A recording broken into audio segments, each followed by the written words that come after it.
Списанието лице в лице ни е алатка која што може да ни помогне навистина преку текстовите да се размислиме за начинот на кој што живееме, за нормалата која што ја ставивме позади овој период и дали е таа некоја нормала која што ќе треба да продолжиме или треба да ги смениме некои начини на живот, некои навики.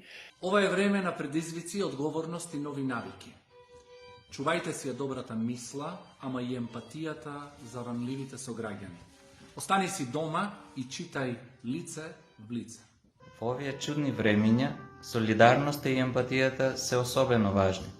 Да помогнеме на една ранлива категорија луѓе, седејќи си дома и читајќи си електронската верзија на списанието лице в лице. Со списанието лице в лице не само што ние се просветлуваме и продлабочуваме, него и помагаме на ранлива група граѓани кои што се најпогодени во овие периоди, каде што нашата солидарност и осет за помагање треба да се развие.